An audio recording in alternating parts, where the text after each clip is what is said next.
Baik, Assalamualaikum warahmatullahi wabarakatuh.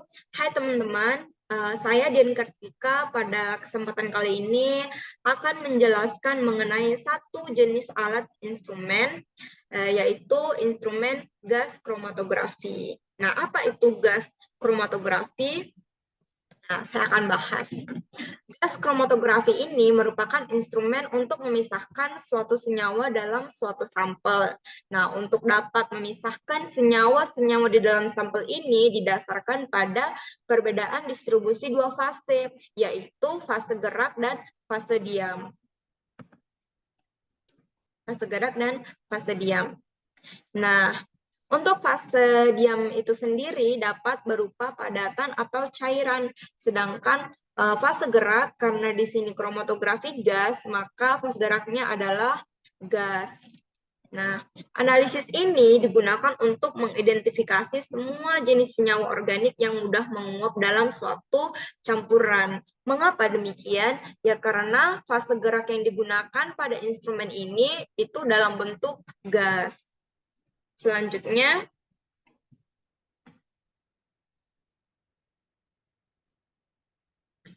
jenis gas kromatografi. Nah, tadi sudah saya katakan ada dua. Yang pertama, saya akan bahas mengenai fase gerak. Nah, fase gerak ini berarti fase atau senyawa yang nantinya akan mendorong sampel menuju ke tempat pemisahan. Misalnya, dalam suatu sampel ada 5 senyawa.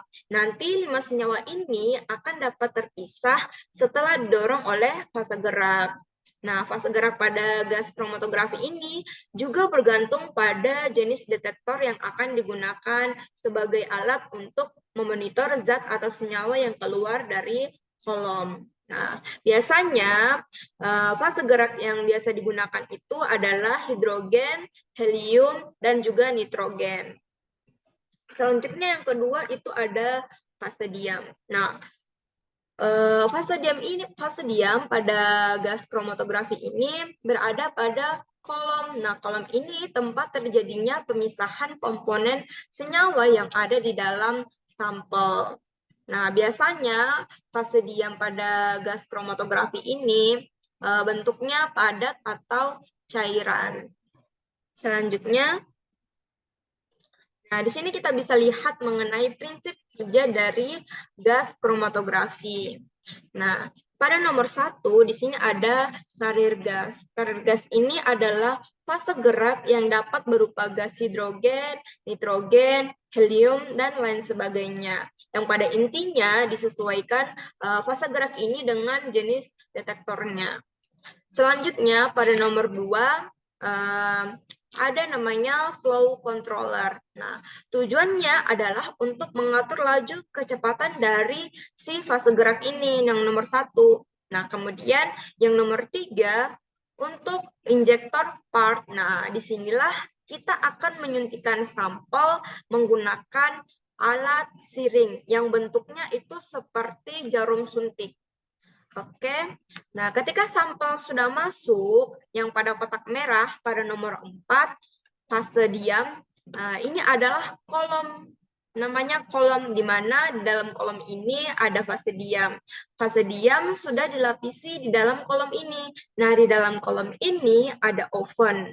Tujuan oven ini adalah untuk mengatur temperatur yang sesuai dengan sampel apa yang akan dianalisis. Jadi biasanya temperatur itu lebih tinggi dibandingkan titik didih dari si sampel.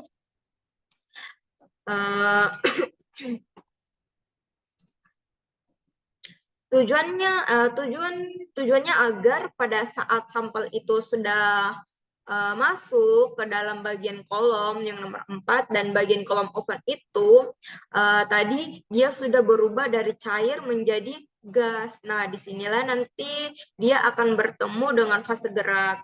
Ketika dia sudah selesai sudah berubah menjadi gas, dia akan dibawa oleh si fase gerak berputar sepanjang kolom. Berputar sepanjang kolom. Nantinya setelah melewati kolom, tentunya yang akan lebih dulu keluar dan masuk ke detektor adalah sampel dengan titik didih yang lebih kecil. Setelah sudah dideteksi oleh detektor, barulah Setelah sudah dideteksi oleh detektor, barulah detektor akan mengolah data tersebut dan direcord oleh suatu recorder. Nah, recorder ini adalah komputer yang nomor 6. Nanti kita akan mendapatkan data berupa kromatogram, gizi, dan juga data angka berupa waktu retensi dan juga persen area. Jadi, begitulah skema dari prinsip kerja gas kromatografi. Selanjutnya, komponen gas kromatografi. Yang pertama itu ada gas pembawa. Nah, gas pembawa ini berfungsi untuk membawa uap sampel menuju kolom supaya dapat dipisahkan. Nah, gas pembawa diletakkan dalam tabung bertekanan tinggi. Selain itu, gas pembawa yang digunakan dalam proses pemisahan harus memiliki sifat inert, murni, dan sesuai dengan selektor, serta mengurangi difusi gas. Umumnya, seperti yang saya katakan tadi, penggunaan gas pembawa ini biasanya hidrogen, nitrogen, kemudian ada argon, dan juga oksigen. Kemudian yang komponen yang kedua yaitu injektor. Nah, injektor ini merupakan tempat yang digunakan untuk memasukkan sampel ke dalam kromatografi gas. Sampel yang dipisahkan harus dalam fase uap, sehingga sampel akan teruapkan injektor dengan suhu operasi 250 derajat Celcius. Nah, suhu panas yang terdapat dalam injektor ini dapat mengubah sampel cair menjadi bentuk uap. Selanjutnya, yang ketiga, itu ada kolom. Nah, kolom ini merupakan tempat di dalam kromatografi yang berfungsi untuk memisahkan komponen-komponen campuran, di mana di dalamnya terjadi proses pemisahan karena adanya fase diam. Nah, kemudian yang keempat itu ruang pemanas. Nah, roster berfungsi sebagai pengatur temperatur dalam kromatografi gas. Nah, roster ini secara berturut-turut memanaskan injektor, kolom, dan detektor dengan cepat supaya kontrol termal yang dihasilkan itu baik.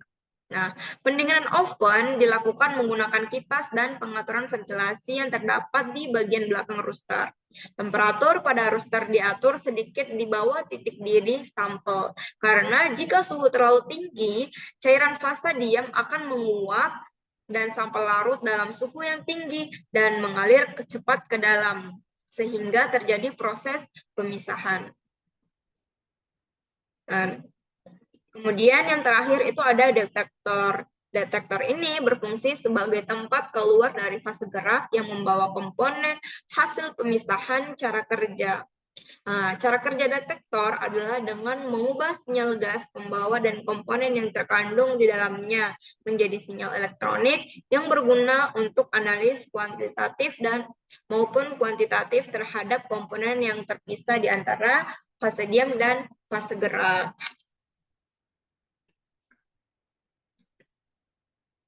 Nah, jenis analis yang dapat dilakukan menggunakan instrumen gizi ini bisa secara kualitatif dan juga kuantitatif. Secara kualitatif, kita bisa lihat ini adalah kromatogram yang ini. Ini adalah kromatogram gizi. Nah, untuk secara kualitatif, kita bisa lihat berdasarkan puncak-puncak yang ada. Oke, puncak-puncak yang ada pada kromatogram dari gizi ini. Jadi sampel yang sudah dipisahkan nanti akan terdeteksi di mana hasil deteksinya itu akan muncul sebagai puncak-puncak kromatogram yang ini. Selain itu, selain data kromatogram, kita akan memperoleh data yang menunjukkan di mana nanti bisa dibaca melalui retensi time dan juga persen area. Selanjutnya, analisis kuantitatif dapat dilihat berdasarkan persen area atau suatu senyawa sesuai dengan waktu retensinya. Nah, luasan puncak ini sama dengan jumlah komponen dari sampel. Analisa kuantitatif Berarti kan analisa yang dapat terukur, artinya banyaknya kadar senyawa hasil pemisahan dari gizi ini dilihat dari persen areanya, juga disesuaikan dengan waktu retensi. Adanya persen area yang menggambarkan luasan puncak, kita tahu konsentrasi telah terbentuknya itu seberapa banyak. Nah, data yang kita peroleh dari hasil analisis GC tidak hanya puncak kromatogramnya saja, tetapi data juga berupa waktu retensi dan juga persen area. Nah, dua data ini sangat penting karena dapat kita gunakan untuk menghitung persen kemurnian atau rendaman senyawa pada sampel. Nah, di mana kita menggunakan data persen area hasil GC dengan berat dari ekstrak, hasil isolasi maupun sintesis senyawa dari sampel yang sudah dianalisis. Dengan rumus sebagai berikut, persen rendaman itu sama dengan berat ekstrak dibagi berat teoritis, kemudian dikali dari persen area gizi. Nah, persen area yang dimaksud di sini yaitu ini, seperti ini. Nah, waktu retensinya itu yang ini. Selanjutnya, modifikasi senyawa untuk dianalisis. Nah, untuk sampel yang berupa cair atau gas yang bersifat volatil itu bisa langsung diinjeksikan atau dilakukan tahap penyiapan lanjut. Nah, sedangkan untuk sampel yang jenisnya bukan volatil atau yang tidak menguap itu harus direaksikan terlebih dahulu menjadi senyawa yang volatil. Contohnya bisa direvatisasi dulu dengan esterifikasi, bisa asilasi, alkilasi, siliasi, kondensasi, dan siklisasi. Baiklah, itulah presentasi dari saya. Sekian saya ucapkan. Mohon maaf jika ada kesalahan kata. Saya ucapkan terima kasih banyak. Assalamualaikum warahmatullahi wabarakatuh.